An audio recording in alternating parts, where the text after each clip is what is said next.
सबसे पहले जो है वो बड़ी खबर है, लेकिन इसका क्रेडिट जो है वो वसीम मलिक साहब और मरीम नवाज़ खान साहिबा का है। ये दोनों जर्नलिस्ट हैं, कोर्ट को रिपोर्ट करते हैं और इनका ये क्रेडिट है कि इन्होंने एक बड़ी खबर निकाली है, क्योंकि इससे पहले किसी और सहाफ़ी ने इसको रिपोर्ट नहीं किया था। देखें, काजी फ़ायज़ ईसा साहब ने, पहले खबर सुन लें। इन्होंने ये बताया कि वो जो 6 जजेस हैं इस्लामाबाद हाई कोर्ट के, उन 6 जजेस को भी मुलाकात के लिए बुलवाया गया और उन्होंने मुलाकात की है जस्टिस याया अफरीदी से, जब वो चीफ़ जस्टिस ऑफ पाकिस्तान बने हैं। अब इस्लामाबाद हाई कोर्ट के वो 6 जजेस वो हैं जिन्होंने सुप्रीम कोर्ट ऑफ पाकिस्तान को ख़त लिखकर सुप्रीम कोर्ट ऑफ पाकिस्तान से डायरेक्शन मांगी थी कि हमें बताया जाए कि हमारे ऊपर जो रियासती इदारे दबाव डाल रहे हैं या एजेंसियों की जो मुदाखलत हो रही है और जो जुल्म और ज़्यादती हो रही है उस पर किस तरीके से रिएक्ट करना है या क्या करना है, उन्होंने डायरेक्शन मांगी थी। तो इस मामले में काजी फ़ायज़ ईसा साहब ने, पब्लिक का प्रेशर बहुत आया, वकला का प्रेशर आया, तो काजी साहब ने थोड़ा सा जो है वो मामला उठा के फिर दबा दिया था। काजी साहब ने अपने जजेस को बेयारो मददगार छोड़ दिया, लेकिन वो जजेस जो है वो डट कर खड़े रहे और इंसाफ के लिए अपना काम करते रहे। हुकूमत ने ऐसी बहुत कोशिश की, उन जजेस के ऊपर इल्ज़ामात लगाए गए, उन जजेस के खिलाफ स्कैंडल्स निकाले गए, सोशल मीडिया के ऊपर उनके खिलाफ तौहीन आमेज़ कंपेन्स चलाई गई। 2 जजेस को बहुत ज़्यादा टारगेट किया गया, एक जस्टिस तारिक महमूद जहांगीरी साहब को और एक टारगेट किया गया था जस्टिस बाबर सत्तार साहब को।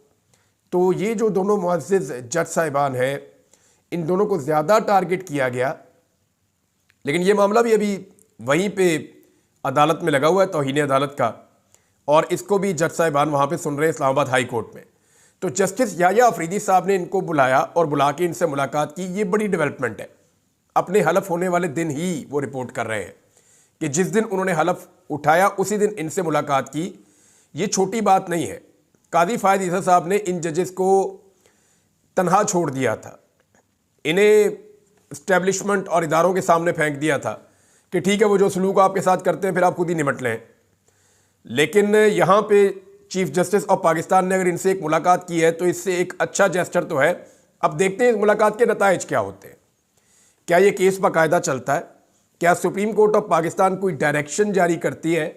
क्या जजेस के तहफ़्फ़ुज़ के लिए या अदलिया अपनी स्पेस को रीगेन करने के लिए कुछ इक़दामात उठाती है, या सिर्फ ये खबर की हद तक है? बहरहाल ये खबर आ गई है और एक अच्छी खबर है। यानी मैं ये देखूं कि अदलिया के हवाले से तो इसको बेहतर खबर कहा जा सकता है, मगर हुकूमत का दिल नहीं भर रहा। हुकूमत को इस बात का आइडिया हो गया है कि जो चीफ जस्टिस हमने लगाया तो हमने खुद है, लेकिन उससे भी हमारा मकसद हासिल नहीं हुआ। इस वक्त सुप्रीम कोर्ट ऑफ पाकिस्तान में हुकूमत या हुकूमत के हमायती जजेस अकलियत में है, और ये बातें हम पहले नहीं किया करते थे।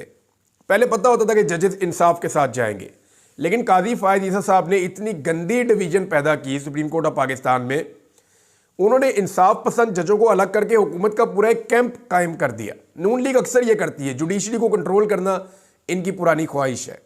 जावेद हाशमी साहब भी बता चुके हैं, शाहिद खान अब्बासी साहब से आप पूछ लें, जितने लोग PMLN के साथ काम करते रहे माजी में, ऑफ द रिकॉर्ड जो लोग अभी काम करते हैं उनसे भी आप पूछें तो वे कहेंगे कि अदलिया को कंट्रोल करना और मिलिट्री को कंट्रोल करना, ये मिलिट्री जो कंट्रोल हो ही सकती है क्योंकि वो तो इनके अंडर में काम करती है, लेकिन अदलिया तो आज़ाद होती है ना।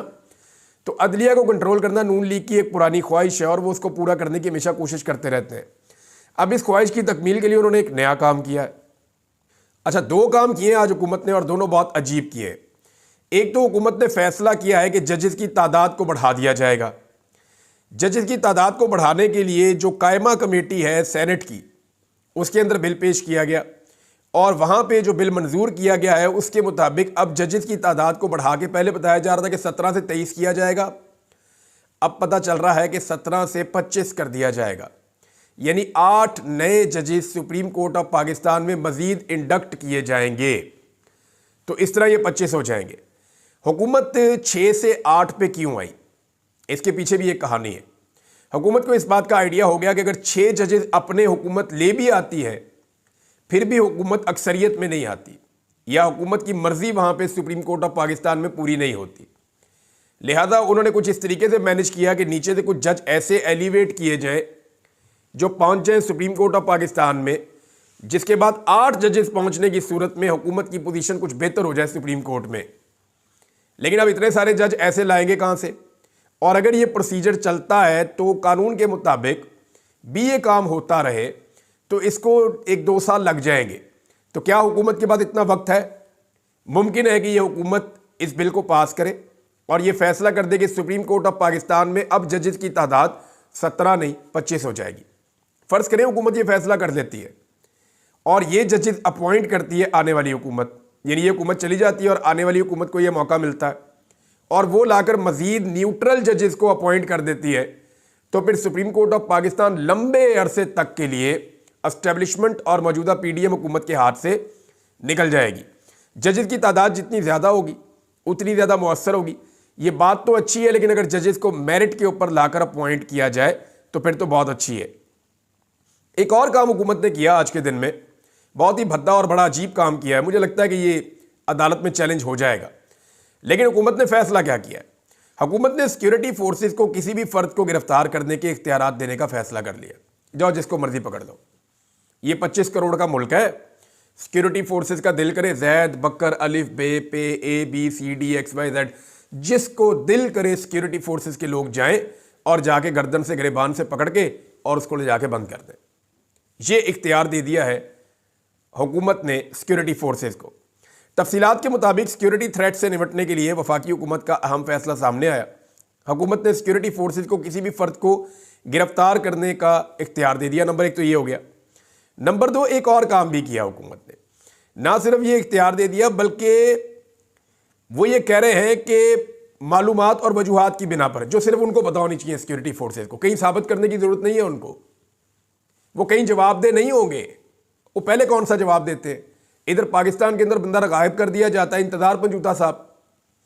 आज भी उनका केस लगा हुआ था इस्लामाबाद हाई कोर्ट में, और वहां पे अटॉर्नी जनरल आए और उन्होंने कहा जी 24 घंटे के अंदर इंतजार पंजूता साहब वापस आ जाएंगे। आप अंदाजा कीजिए कि इंतजार पंजूता 24 घंटे में वापस आ जाएंगे, ये अटॉर्नी जनरल ऑफ पाकिस्तान को कैसे पता है?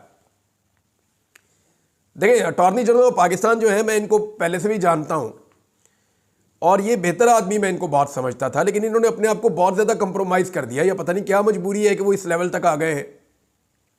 यानी ये बड़ा मायूब है और बड़ी अजीब चीज़ है जो उन्होंने आज वहाँ पे इस्लामाबाद हाई कोर्ट में कही कि जी जो बंदा लापता है जबरी तौर पे, जिसको अगवा किया गया है, वो बंदा 24 घंटे में वापस आ जाएगा। इसका मतलब है आप जानते हैं किसने अगवा किया और वो कहाँ मौजूद है। और अदालतें भी देखें हमारी, जब बंदा वापस आ जाता है तो उसके बाद पूछता ही कोई नहीं है। हालांकि काम तो तब शुरू होना चाहिए कि जब बंदा वापस आ जाए तो उसको अदालत में खड़ा करके पूछे कि हाँ भाई बताओ तुम्हें कौन ले गया था, आओ इसकी इंक्वायरी करते हैं, हम देखते हैं, तुम बताओ तुम किन हालात में तुम्हें रखा गया, किस किस जगह पे जो है वो तुम्हें रखा गया, किस तरह का तुम पर टॉर्चर हुआ, तुमसे डिमांड्स क्या की गई और तुमसे वीडियोस किस तरह की बनवाई गई। ये सारी चीज़ें बाद में अदालत को पूछनी चाहिए। लेकिन जैसे ही बंदा वापस आता है अदालत कहती है जी शुक्र करो अल्लाह का, जाओ नवाफिल पढ़ो, बात खत्म। ये इंसाफ तो ना हुआ ना। एक आदमी को जो है वो पिछले 3 हफ्ते से ज़्यादा हो गए, 3.5 हफ्ते हो गए, इंतजार पंजूता साहब गायब है। अब उनके मामले में जब कल वो बाजियाब हो जाएंगे, फर्ज करें कल वो हो जाते हैं अटॉर्नी जनरल के मुताबिक, और Islamabad high court case dispose of कर देगी, कोई बुलाकर इंतजार पंजूता से नहीं पूछेगा भाई आप कहाँ थे, आपके साथ क्या जुल्म हुआ, आपको किस जगह पे रखा, कौन सा इदारा या एजेंसी आपको उठाकर देकर गई थी, आपसे डिमांड्स क्या की जा रही थी, आपकी कैद किस नौयत की थी, ये बातें कोई नहीं पूछेगा। तो फिर इंसाफ कैसे होगा? जब तक आप ये बातें नहीं पूछेंगे तब तक अगला बंदा अगवा होता रहेगा। बल्कि अब तो अगवा करने की बदनामी बहुत हो रही है, नया काम ढूंढ लिया कि 3 महीने तक उस बंदे को जैसे मर्जी जहां मर्जी रखें। यानी निज़ाम को यह छूट दे दी गई है इस हुकूमत की जानिब से कि सिक्योरिटी फोर्सेस जिसको मर्जी उठाएं। मिसाल के तौर पर एक बंदा पसंद नहीं है, कोई वकील रहनुमा है या कोई और है जो बात कर रहा नहीं पसंद, उठाओ, उठाकर जेल में डाल दो। मैं ये वीलॉग्स करता हूं, मैं खबरें देता हूं या उसके ऊपर तजिया करता हूं। मैं नहीं पसंद, मुझे उठाएं, उठा के बंद कर दें सिक्योरिटी फोर्सेस, वो कहें जी हमारे पास इसके खिलाफ सबूत है। अब 3 महीने तक तो कोई पूछ नहीं सकता। 3 महीने में मेरे पे दबाव डाला जाएगा, टॉर्चर किया जाएगा, जुल्म किया जाएगा, मेरी फैमिली को हरासा किया जाएगा, कोशिश की जाएगी कि इस आदमी को तोड़ दिया जाए और ये आदमी सरेंडर कर दे सिस्टम के सामने, और 3 महीने काफ़ी होते हैं। यानी ये हुकूमत ने इस लेवल का भी एक कानून पास कर दिया। ये इंसानी हुकूक की खिलाफ वर्जी है, ये बुनियादी इंसानी हुकूक से मुतसादिम कानून है जिसकी ये इजाज़त दे रहे हैं। बहरहाल मेरे ख्याल में ये मामला ख़त्म हो जाएगा। और मेरे ख्याल में हाई कोर्ट्स के अंदर जब ये चैलेंज होगा या सुप्रीम कोर्ट में जाएगा तो ये कानून टिक नहीं पाएगा, ना इसके टिकने की कोई गुंजाइश मौजूद है, ये हो नहीं सकता। एक और खबर जो है वो भी अदालत से मुताल्लिक है, क्योंकि 26वीं आईनी तरमीम को जिस भोंडे अंदाज में मंजूर करवाया गया है उसमें एक शिक ये भी शामिल की गई है कि जिस सूबे के अंदर आईनी अदालत बनाई जाएगी उस सूबे की असेंबली उसको पहले इजाज़त देगी अक्सरियत के साथ, फिर वहाँ पे आईनी अदालत बनेगी। और अगर आईनी अदालत नहीं बनेगी तो आईनी नौयत के मुकदमात कहाँ जाएंगे, इसका जवाब ही नहीं है। तो इसमें ना 5 के करीब बड़ी गलतियां हैं। 26वीं आईनी तरमीम में 5 के करीब बड़ी गलतियां मौजूद हैं। उन गलतियों की बुनियाद पे ये सारा ड्राफ्ट उड़ सकता है, ये 26वीं आईनी तरमीम कलअदम हो सकती है। अब सिंध हाई कोर्ट के जो चीफ जस्टिस हैं उन्होंने नोटिस जारी कर दिया अटॉर्नी जनरल को, और उन्होंने ये केस भी लगा दिया है।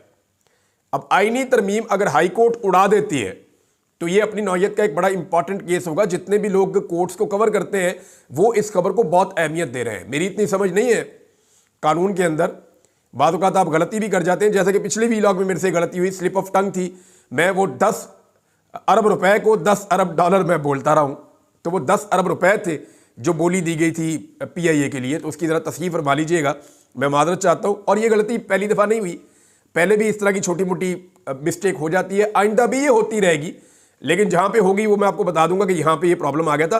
10 अरब रुपए थे, वो 10 अरब डॉलर नहीं थे जो PIA की बोली गई, उसके हवाले से मैं आपको बता रहा हूँ। बहरहाल सिंध हाई कोर्ट के अंदर ये केस लग गया है और इतनी गलतियां 26वीं आईनी तरमीम में कि 27वीं तरमीम लाए बगैर 26वीं तरमीम चल ही नहीं सकती।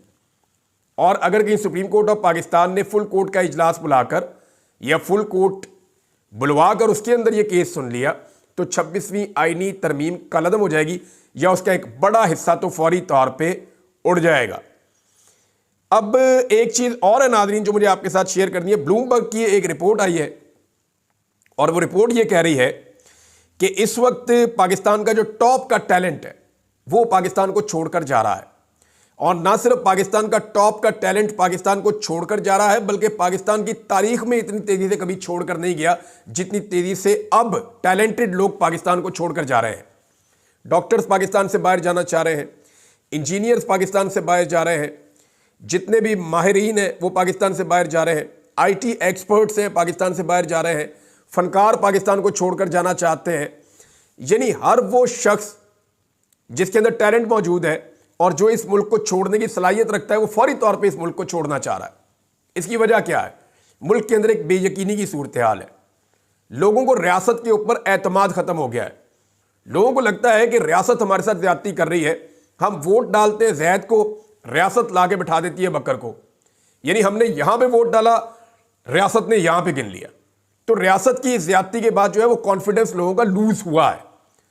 और ये जिस तरह से 26वीं आईनी तरमीम पास करवाई गई, फायदा तो उसका कुछ हुआ नहीं। हो सकता है ये आईनी तरमीम उड़ जाए, हाई कोर्ट से नहीं उड़ेगी तो सुप्रीम कोर्ट से उड़ जाएगी, और अगर रहेगी भी तो इसका फायदा कोई नहीं है। इसमें इतनी सारी गलतियां हैं, लकूनाज हैं। अब ये जो आईनी तरमीम है, इसके जिस तरह से इसको पास करवाया गया है, जो इसके ऑप्टिक्स बने हैं, जो लोगों तक चीजें गई हैं कि भाई MNAs महफूज नहीं है जिन्हें हम बहुत ताकतवर समझते हैं, सेनेटर्स महफूज नहीं है जो टोटल पाकिस्तान में 97 है और बड़े तगड़े लोग होते हैं। भाई जिस मुल्क में ये लोग महफूज नहीं है, हमारी क्या औकात है, निकलो यहां से। तो लोग पाकिस्तान छोड़ छोड़ कर जा रहे हैं और ये पाकिस्तान की तारीख में सबसे ज्यादा लोग अब पाकिस्तान को छोड़कर जा रहे हैं। इससे पहले कभी पाकिस्तानी ऐसे पाकिस्तान को छोड़कर नहीं गए। एक खबर जो है वो जुल्फी बुखारी साहब ने दी है और ये बड़ी इंपॉर्टेंट खबर है और ये फ्यूचर में आएगी खबर, लेकिन उन्होंने उसका हिंट दिया है। उन्होंने ये कहा कि ऑक्सफोर्ड यूनिवर्सिटी का जो इलेक्शन था चांसलर का, उसमें इमरान खान साहब हिस्सा नहीं ले सके क्योंकि उनकी नॉमिनेशन पेपर जो है वो एक्सेप्ट नहीं किए गए थे। उन्हें मौका नहीं दिया गया कि वो बतौर एक उम्मीदवार के वहाँ पे इलेक्शन लड़ सकें। इसमें जुल्फी बुखारी का कहना है कि बरतानवी अखबारात ने कुछ तहकीकात की हैं और कुछ ऐसे हकायक सामने आए हैं कि पूरी एक साजिश खुलेगी और पता चलेगा इस सारे खेल के पीछे कौन था और किस तरीके से दबाव डालकर और साजिश के तहत, एक मनसूबाबंदी के तहत इमरान खान साहब को ऑक्सफोर्ड के इलेक्शन से बाहर किया गया है। तो अगर ये खबर आती है तो ये एक बहुत बड़ी खबर होगी नाजरीन। दूसरा, हुकूमत की कारकर्दगी मैं आपको बता देता हूँ। देखिए, फेडरल गवर्नमेंट है PMLN की और पंजाब में गवर्नमेंट है PMLN की। इनके पास दो जगहों पे हुकूमत है, एक वफाक में है और एक पंजाब में है। दोनों जगह पे पाकिस्तान खसारे में जा रहा है। ये इतना नकम्मा खानदान है, इन्होंने अपने कारोबार तो चमकाए हैं पूरी जिंदगी और अपने कारोबार को आगे से आगे बढ़ाया। मुझे शाकिर रवान साहब की एक बात याद आ गई, जर्नलिस्ट हैं बड़े अच्छे, हाल ही में उनको नौकरी से निकाला गया ऐसी बातें सोचने और करने की वजह से। उन्होंने कहा जी आज तक नवाज शरीफ के नाम पे या शहबाज शरीफ के नाम पे इनके खानदान ने कोई फैक्ट्री या कंपनी नहीं बनाई। इन्होंने मिलें लगाई, इन्होंने लोहे का कारोबार किया, इन्होंने पोल्ट्री का कारोबार किया, इन्होंने शुगर का कारोबार किया, इन्होंने कपड़े का कारोबार किया, इन्होंने केमिकल का इन्होंने दुनिया का हर कारोबार किया। लेकिन किसी कारोबार के अंदर शहबाज शरीफ या नवाज शरीफ का नाम नहीं इस्तेमाल किया इन्होंने, और इनका कारोबार चमकता भी रहा। लेकिन पाकिस्तान के अंदर जब भी कोई मनसूबा लगता है उठा के अपने नाम पे लगा देते हैं। नवाज शरीफ अस्पताल, Nawaz Sharif ground, Nawaz Sharif park, Nawaz Sharif cricket, Nawaz Sharif school, Nawaz Sharif फलान। आप अंदाजा करें कि खवातीन के अस्पतालों के बाहर भी जो है वो नवाज शरीफ, और लैट्रीनों के ऊपर उन्होंने अपनी तस्वीरें लगाई हैं। इस नौयत के ये लोग हैं, अपने कारोबार में अपना नाम इस्तेमाल नहीं करते। शायद इन्हें लगता होगा कि हमारी मनूसत पड़ जाएगी, लेकिन इस मुल्क के हर काम के अंदर जहां सरकारी सरमाया लगता है वहां ये अपना नाम इस्तेमाल करते हैं। अभी हाल ही में वो नवाज शरीफ को कैंसर अस्पताल भी मरियम ने कहा जी हम बनाएंगे। बहरहाल नाम अपना इस्तेमाल करते हैं, पैसा जो है वो हमारा खर्च करते हैं। इनका बस चले तो ये पाकिस्तान के नोट के ऊपर अपनी तस्वीर छाप दें नवाज शरीफ साहब की, कि छाप दे और नोट दे होते भी मियाँ साहब की फोटो। जब मियाँ साहब कुछ भी नहीं थे ना तो शहबाज शरीफ साहब पंजाब में आटा बांटते थे, तो उस आटे की थैली के ऊपर भी नवाज शरीफ की फोटो चिपकाई हुई थी। तो मैंने पूछा जी सरकार का पैसा है, मैंने ये सवाल किया था कि सरकार का पैसा है, हमारी जेब से गया हुआ है, मियाँ साहब का फोटो इसके ऊपर क्यों चिपका हुआ है? उन्होंने कहा जी मियाँ साहब का विजन है। तो ये विजन जो है ये कहानी तब से चल रही है, कोई नई कहानी नहीं है, मैं आपको ये बता दूं। तो एफबीआर में जो 4 माह के अंदर खसारा है, जो शॉर्टफॉल है, रेवेन्यू कलेक्शन करना है ना इन्होंने, आईएमएफ की डील मुकम्मल करनी है, तो आईएमएफ ने जो इनको टारगेट दिया हुआ है या इन्होंने खुद जो टारगेट सेट किया हुआ है, अभी ये उससे 188 अरब 80 करोड़ का शॉर्टफॉल का सामना कर रहे हैं। ये पहले 4 महीनों की कहानी है। 188 अरब और 80 करोड़ का शॉर्टफॉल ये उसका सामना कर रहे हैं। पाकिस्तान के 3 सूबों ने सरप्लस दिखाया, यानी पाकिस्तान के 3 सूबे ऐसे हैं जो खसारे में नहीं गए, सिर्फ एक सूबा खसारे में गया और वो पंजाब है। खैबर पख्तूनख्वा जो उसकी कारकर्दगी आप देखें 103 अरब रुपए वो सरप्लस है।